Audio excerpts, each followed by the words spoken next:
আসসালামু আলাইকুম বন্ধুরা, একটা কথা বলবার চাচ্ছি, আপনারা মনোযোগ দিয়ে শুনবেন। যারা নতুন দল করেছেন, ছাত্র সংগঠন হোক, নাগরিক কমিটি হোক, তাদের প্রতি দৃষ্টি রেখে কথাটা বলেছি। আর বিএনপি যারা করেন, বিএনপিরাও শুনবেন।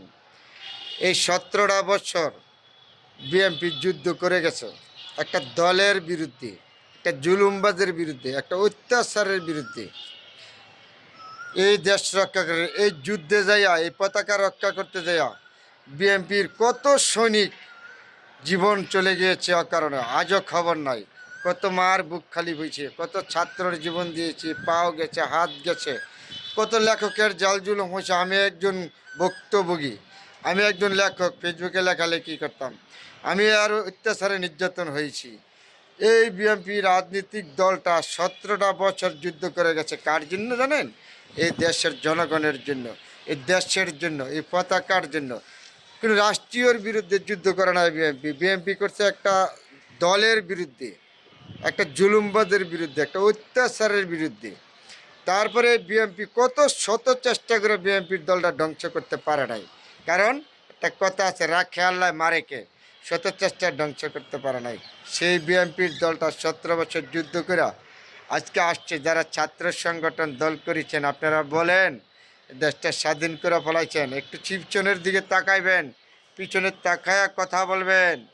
17 বছরের দলটা যুদ্ধ করে আসছে জনগণের পক্ষে। কারণ এদেশের সরকার, প্রশাসন, সেনাবাহিনী, নৌবাহিনী, বিমান বাহিনী সম্পূর্ণ সেই সরকার শুধু এক কাতার হয়ে গেছিল গণতন্ত্র প্রতিষ্ঠানগুলো। এইখান থেকে ছুটাইতে 17 বছর বিএনপি যুদ্ধ করে গেছে। এই দেশ গণতন্ত্রের জন্য লড়াই করেছে। এই দেশে যারা সুশীল সমাজ ছিল, দেশপ্রেমিক ছিল, বিভিন্ন রাজনৈতিক দল ছিল, তারা যুদ্ধ করে গেছে 17 বছরে দেশটা রক্ষা করার জন্য।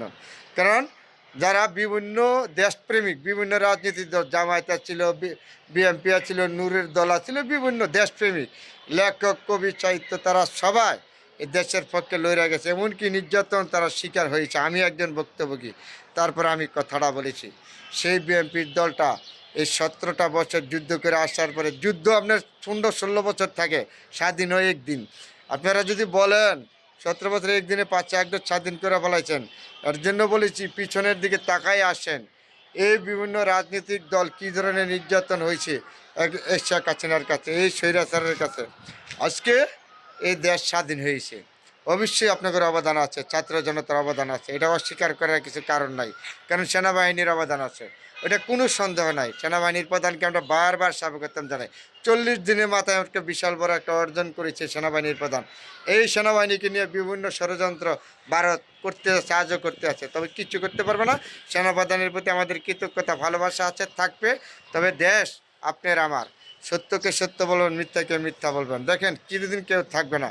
এই বিএনপি রাজনীতি করতে যাইয়া কত মানুষের ঘর হারিয়েছে, জীবন হারিয়েছে, কত মার বুক হারিয়েছে, কত স্বামী স্ত্রী জীবন হারাইছে, এই হিসাব দেওয়া যাবে না। কত কোটি বিএনপি এমন কোনো নেতা নাই নির্যাতন মামলার শিকার নয়। বিএনপির একজন মহাসচিব, ওনার নামে 265, আমির করছে মাহমুদ, মির্জা আব্বাস, এই জুলুমবাজের কাছে কেউ রেখায় ফেনা, এত নির্যাতন করছে বিএনপির উপরে। তারপর সেই দলটা আজও টিকে আছে বাংলাদেশে। তাহলে আজকে এই বিএনপির দলটা নিয়ে গবেষণা করলে, কথা করলে একটু হিসাব করে কথা বলবেন। দেখেন যুদ্ধ হয় সব 15 বছর 16 বছর, স্বাধীন হয়ে একদিন। যদি আপনারা বলেন দেশ স্বাধীন করে ফেলাইছেন, ভুলতে না। তবে আপনাদের অবদান আছে, আমরা অস্বীকার করি নাই। আপনারা ছাত্র জনতা, এদেশের অবদান আছে, ভবিষ্যতে থাকবে। আপনাদেরকে সম্মান দিয়ে কথা বলবেন, আমরা আপনাদেরকে সম্মান দিব।